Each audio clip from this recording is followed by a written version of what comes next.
G'day everyone and welcome back to another Rosh Reviews, where today we are in the new 2022 Hyundai Kona N line.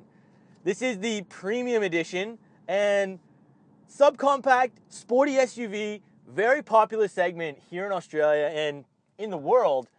Today we're going to find out what this car is all about, is it a good buy, and what are the features you're actually going to get. Let's get into it. Now starting off, the N-Line Premium that we are in today, it's going to start at about $47,000.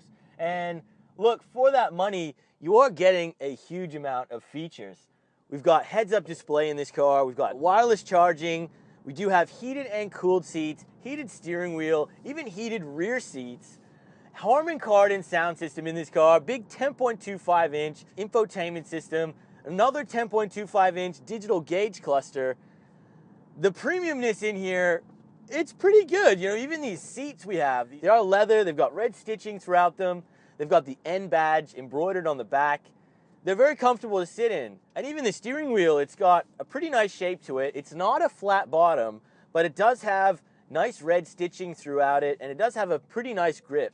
And on top of all those premium features, we do have a lot of safety tech in here also. So we do have adaptive cruise control, lane keep assist, blind spot monitoring, got the reverse camera, parking sensors.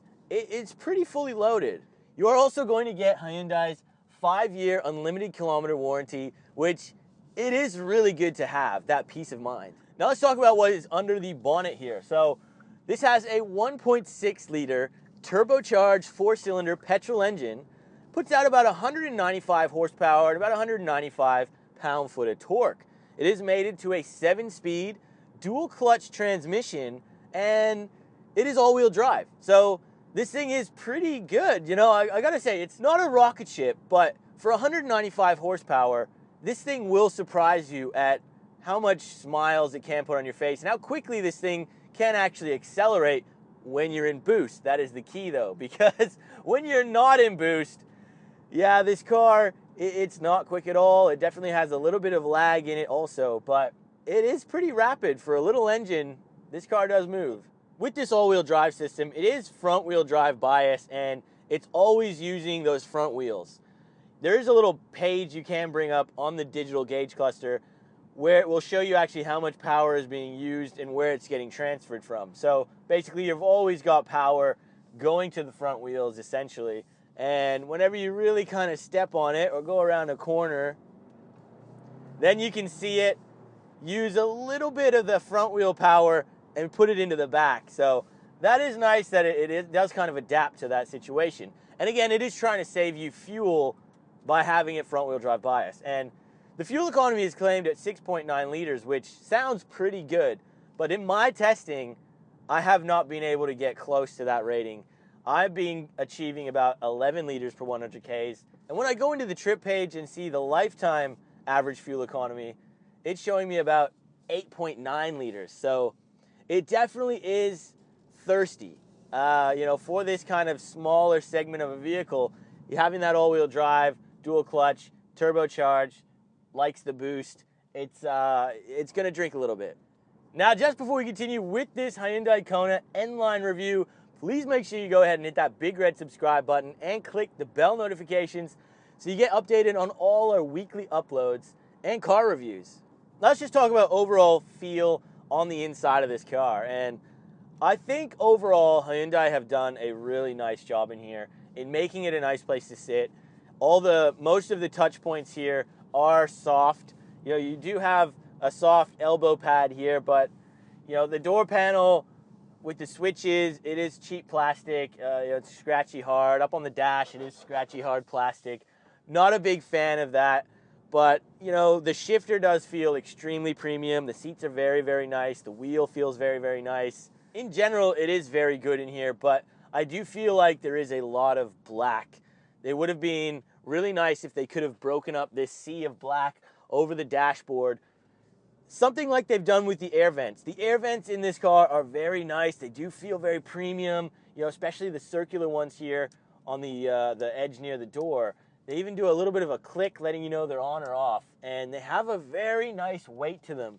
If they only had have implemented some of that red along the dashboard, I think it would have really helped in here. One other negative has got to be the climate control, because this is not dual climate control. It is just one setting for everybody. And, you know, look, at this price point, being the premium one, I would have expected to see dual climate control. Now, when you're in the back, it is tight. So tight that I would say having 3 adults back there is only on an emergency and on a short trip. It's really for small kids. You know, the legroom is really where it hurts. The headroom is okay, but the legroom, it's pretty bad. And even if you've got kids in a car seat back there, just be mindful that they are most likely going to be in kicking range of your seat. So be careful of that. The boot space, though, is quite nice. And, you know, that's kind of the functionality of this vehicle. Because it is a smaller compact SUV, you do have that bigger boot space, which I believe gives you about 374 liters of capacity, which is pretty good. And when you drop the seats down, then you really have a massive place. You know, you could even chuck a bicycle back there, you know, whatever you wanted, basically. You've also got the roof racks that you can put on this car. So if you wanted to have a kayak, mountain bikes, you can do that up there. And the fact that this is all-wheel drive, we do have a locking differential, and we even have a hill descent control button.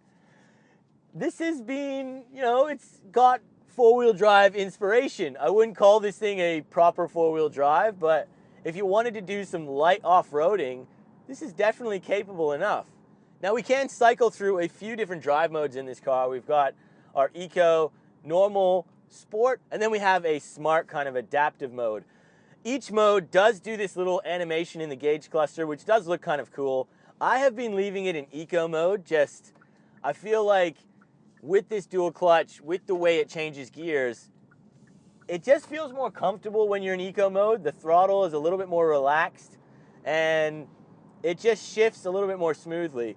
When you are in Sport mode, even Normal mode, it does have a very jumpiness about it, and the throttle is actually quite sensitive, and it is quite peppy. I will say to you guys, you know, if you're at the traffic light and you want to get ahead of someone or you want to overtake someone, you can do it in this thing. Even it's only got 195 horsepower, 195 pound-foot of torque, but it will surprise you in the fact that if you chuck this thing over into Sport mode, drop it down, it will really kick you in the pants.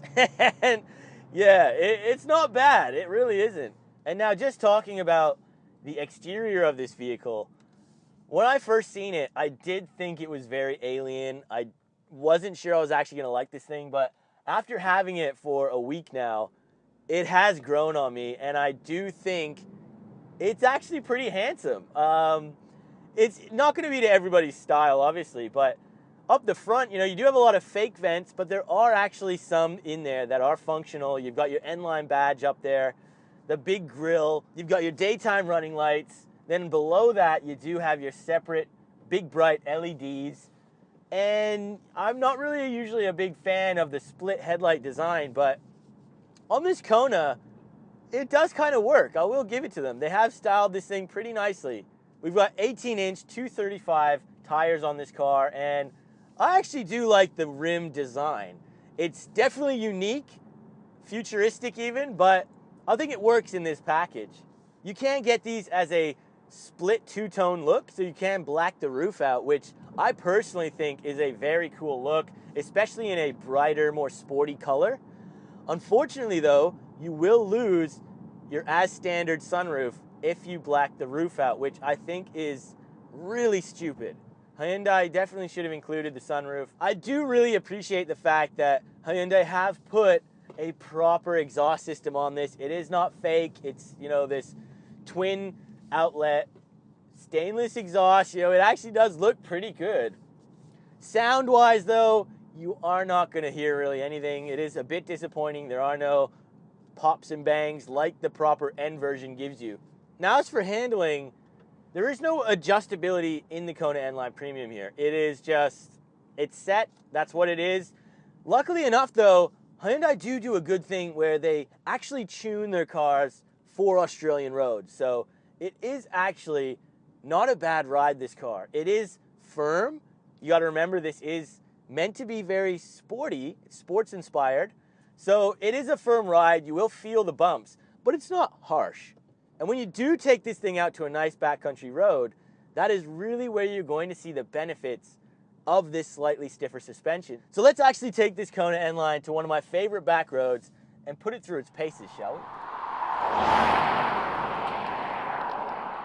Now, out on these backcountry roads, the Kona N line does fairly well. I gotta say, you know, the steering does feel pretty nice, and it does carry a lot of speed. You know, that suspension doesn't really throw you all over the place like you would expect. And just throwing it around some of these corners, you know, this car weighs in at just under 1.4 ton. It just does very well. You know, you gotta kind of put up with having this stiffer suspension in the city and going around town, but out here, it does give it that performance feel, that sporty handling, and it actually is surprisingly pretty capable out here on the B road. I gotta admit, it's driving really well.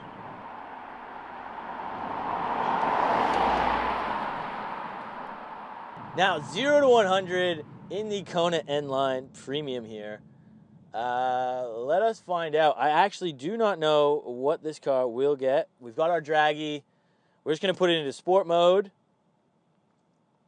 and let this car do its shifting for itself. Hopefully that should be the fastest way. So here we go.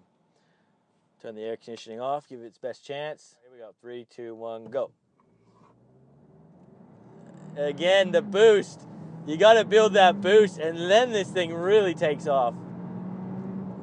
It has a very slow response to get off the line. Even though this thing is all-wheel drive, I think it's just the fact it's a 1.6 liter up front, and it's a very small turbocharger. So it needs to be in that boost before this thing really can propel this car with any speed. So let's see if we did improve that. 0 to 100 was achieved there in 7.6 seconds. And look, I think that's a pretty reasonable time for this car, considering the engine size, you know, what this thing is designed for. It's only got 195 horsepower, 195 pound-foot of torque. Around that mid-7 seconds, that's still pretty decent. If you could only improve that instant response off the line, this would actually be easily, I think, a 6-second car, and that's pretty damn quick. So, the Kona N line premium, in conclusion, is a perfect all-rounder. It does so many things well, and the fact it's decently fun on a B-road, has all-wheel drive and a locking diff for off-road inspiration, this compact SUV really does tick all of the boxes. It feels premium enough inside. Besides the sea of black and the lack of rear legroom, I'm thoroughly impressed.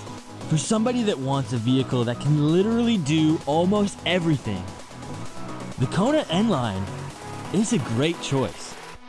Thanks for watching.